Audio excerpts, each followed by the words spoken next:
Part 1, Part 2, Part 3, and Part 4. Now look at Part 1. Part 1. Susan came to Barclays Bank and talks to a bank clerk. First, you have some time to look at questions 1 to 6.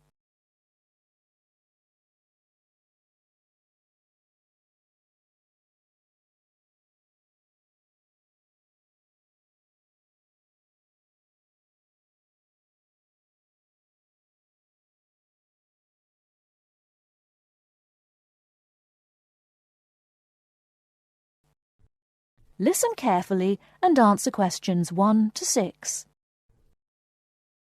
Good morning. What can I do for you? Good morning. I'd like to open a bank account.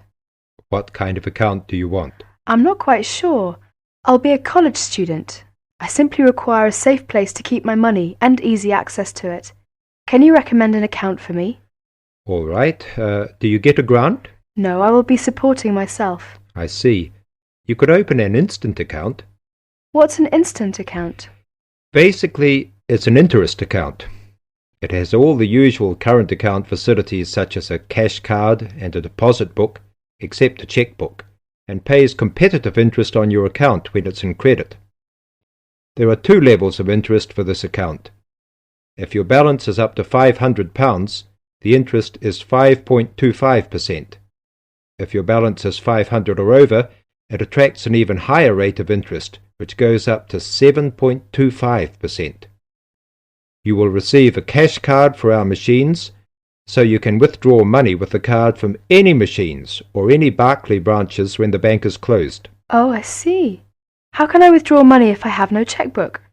Well, you have to withdraw money either using your card or visiting your branch. I see.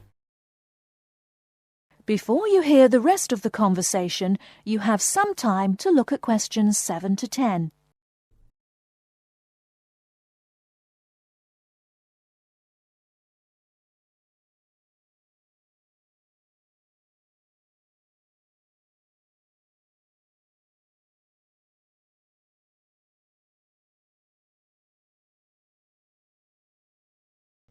Now listen and answer questions 7 to 10.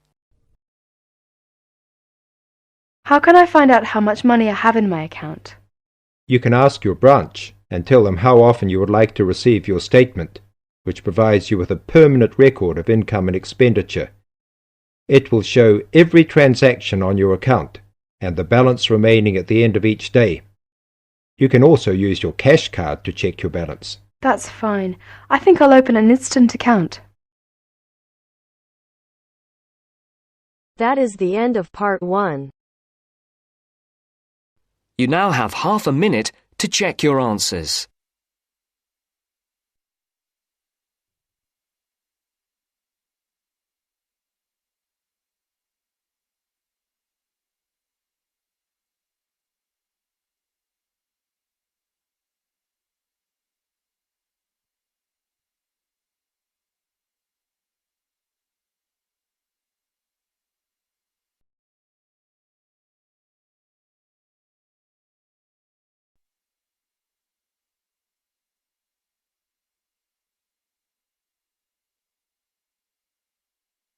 Now turns to Part 2.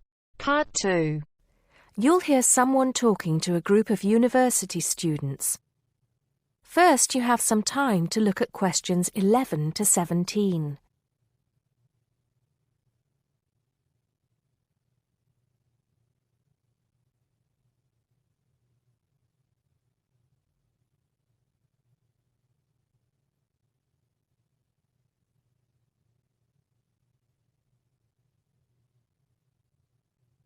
Now listen carefully and answer questions 11 to 17. Good morning, everybody, and welcome to Upton University. I hope you are settling in and beginning to find your way around. I know how confusing it can be when you start life at university, and that's why we have Freshers Week to help you find your feet. Before I go any further, I should perhaps introduce myself. My name is Sally Jackson, and I am the Secretary of the Students' Union, which has organized this week of events for you. You will usually find me in the office on the first floor of this building when I'm not attending lectures. Anyway, down to business. Of course, there are a few things that you are obliged to get done during your first week here.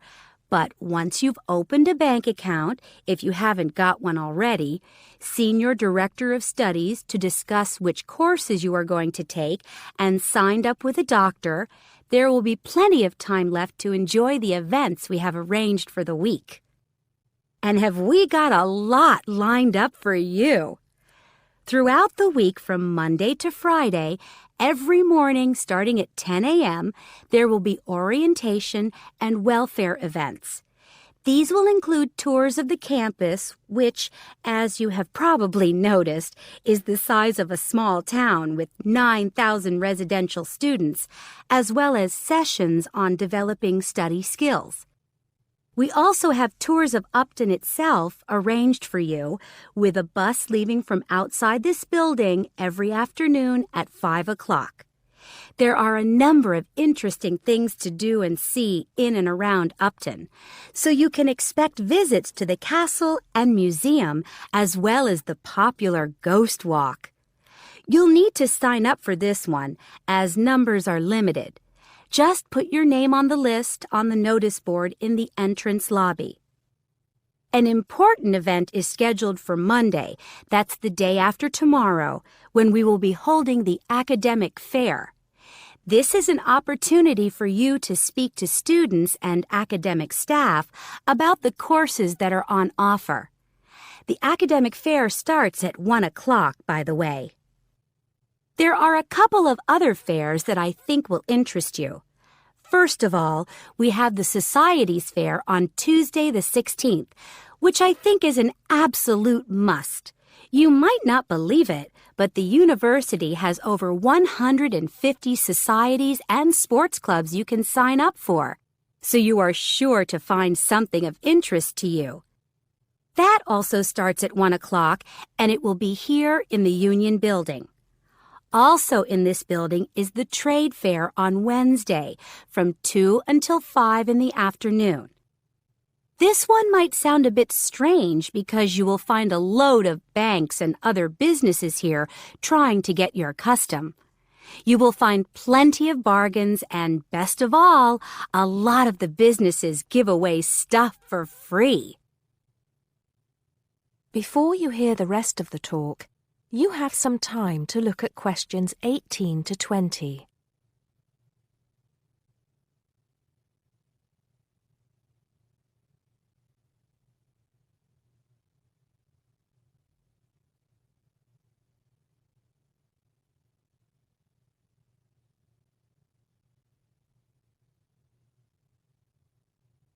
Now listen and answer questions 18 to 20. We've also got a great entertainment program lined up for you, starting tonight with our welcoming party. We have a top band lined up for your entertainment, but I'm not allowed to say who they are. All I can say is that I am sure you will not be disappointed. So come along to Blackmore Hall at 9 o'clock this evening to get your university experience off to a flying start. Just one point. I'm afraid this event is limited to freshers only. Because of space restrictions, you can't bring a friend tonight. Sorry about that. There's more fun and games on Monday in the Cotswold Theater here on campus. We have booked two of the cleverest comedians in the country, Paul Frazier and Jenny Brown, for a 3-hour show. Paul has assured us that he and Jenny have packed the show with new material, and as they always get rave reviews for their shows, I think we can look forward to an evening of great entertainment. That's in the Cotswold Theater on Monday evening at 7:30. Moving along a bit, on Thursday there is an important date for your diaries. This is the official Freshers opening ceremony, when the Dean welcomes you to Upton University. So remember, Thursday the 18th from 2:30 to 3:30 in Blackmore Hall. You certainly should go to this one, and by the way, light refreshments will be available. At the end of the week, on Saturday, you have the chance to dress up in your smartest evening wear for the official Freshers' Ball. Actually, although it's called a ball, it is quite a relaxed affair, so we are more than happy if you turn up wearing jeans and a t-shirt. The important thing is to relax and enjoy yourselves. Time and place are the same as for this evening's party. Blackmore Hall from 9 in the evening to 3 o'clock in the morning. Right. I think I've covered the most important and exciting events we have lined up for you, but there will be plenty of other things going on throughout the week, so remember to check the notice board in the entrance lobby regularly. Enjoy the rest of the day, and I look forward to meeting as many of you as possible this evening at the welcoming party. That is the end of part 2. You now have half a minute to check your answers.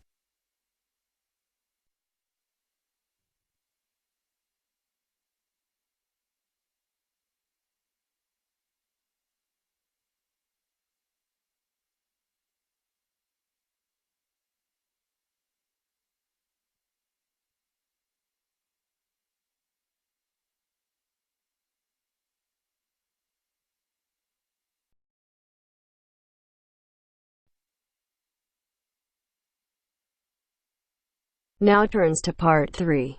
Part 3. You will hear a tutor and 2 students discussing the best ways to study. First, you have some time to look at questions 21 to 25.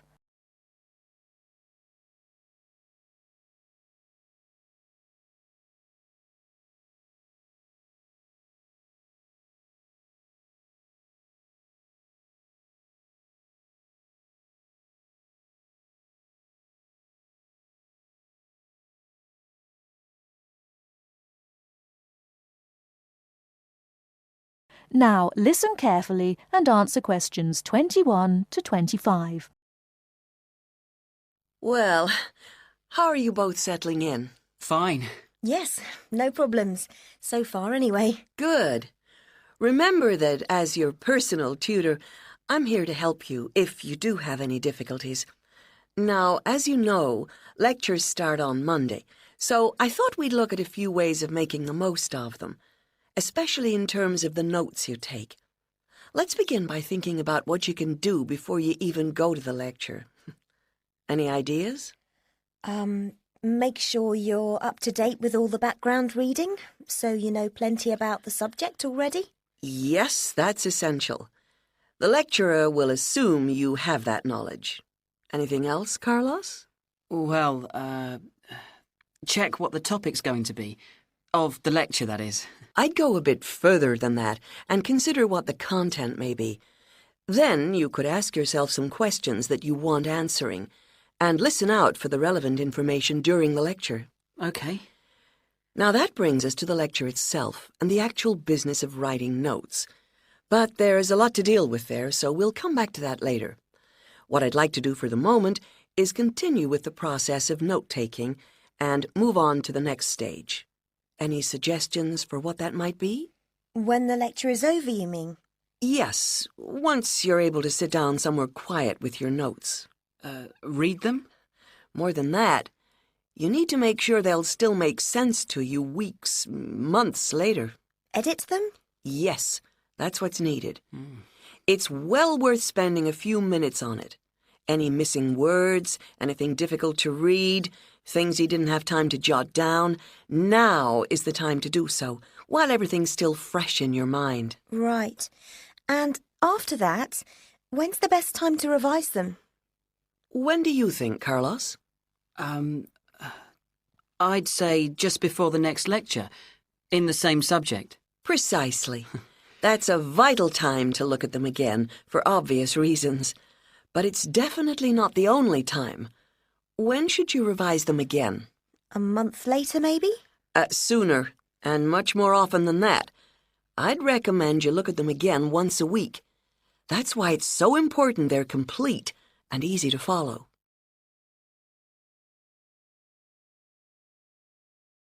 Before you hear the rest of the talk, you have some time to look at questions 26 to 30.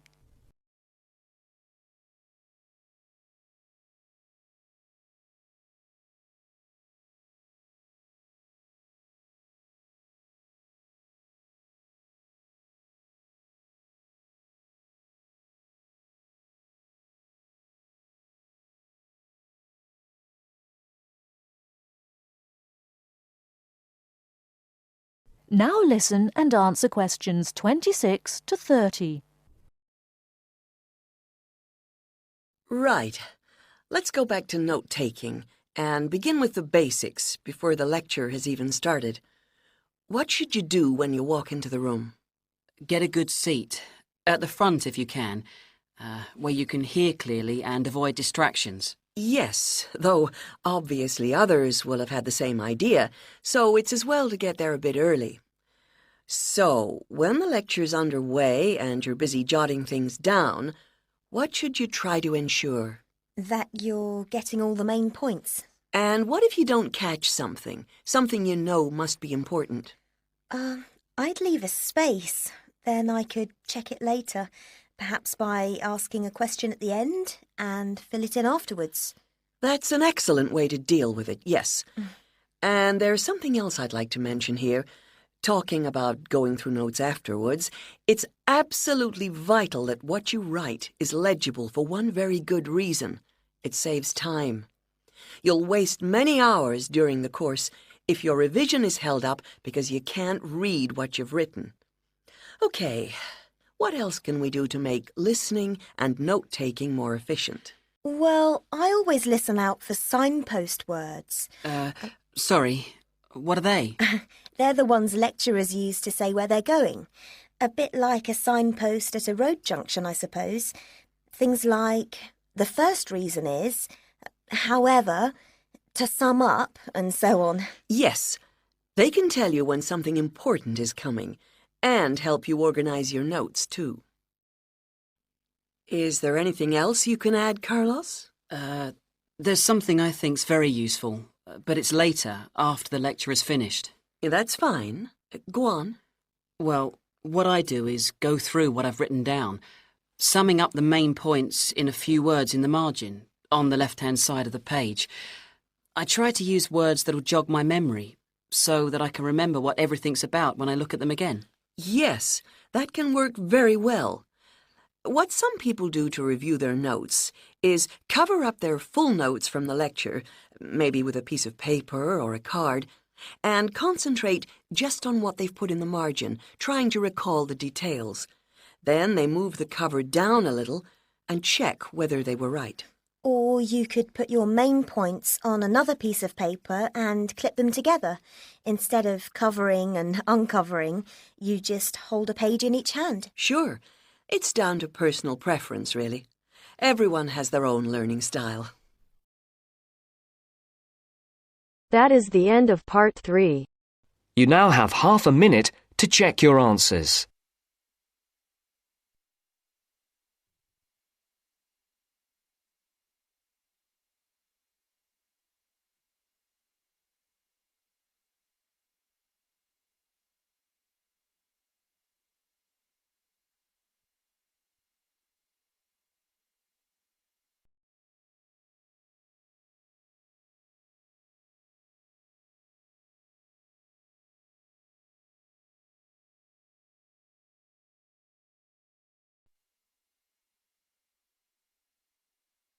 Now turns to part 4.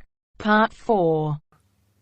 You will now hear a speaker talking about student loans. First, you have some time to look at questions 31 to 40.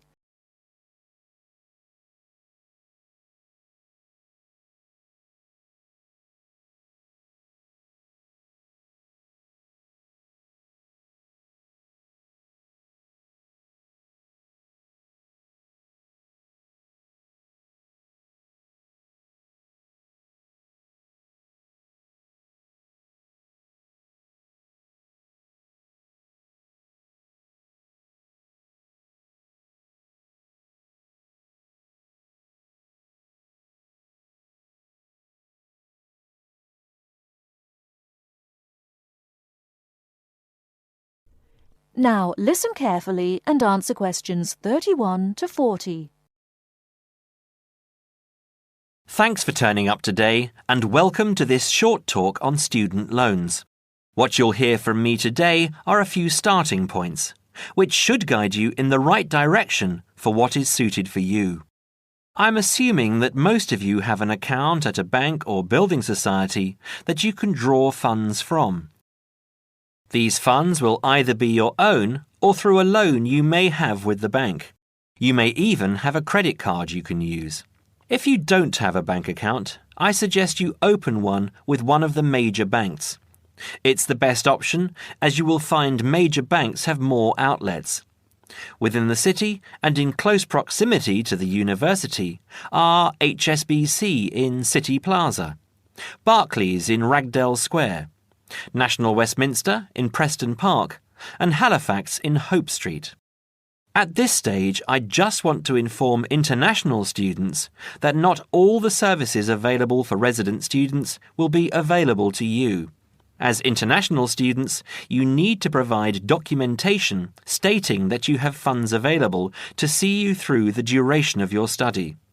Different banks have different policies, so search out the one that will benefit you the most. You will also need to provide a photocopy of your passport and certification of your enrolment in the university.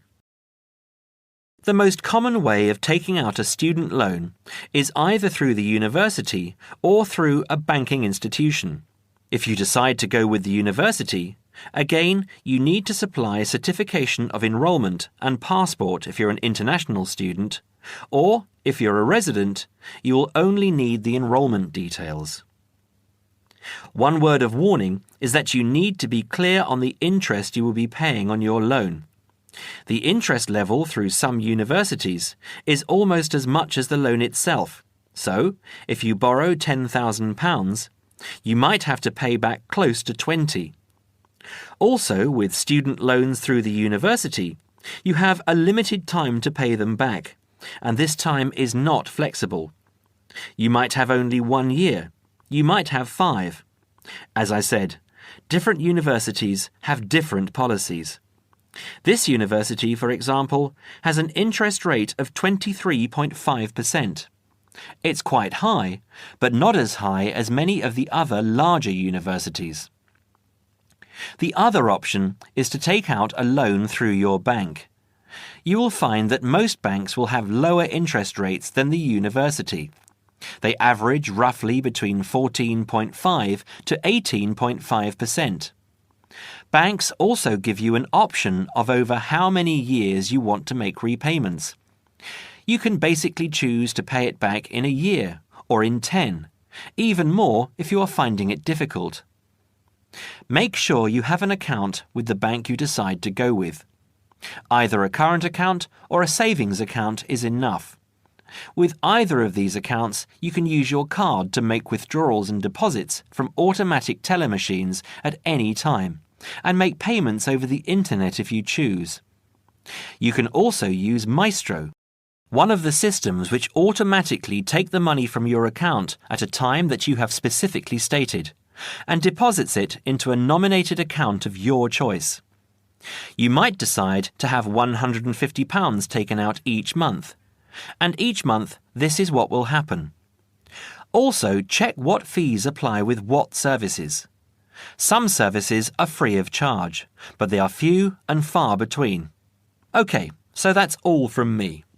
If there are any questions related to what I've covered today, please raise your hand. That is the end of part 4. You now have half a minute to check your answers.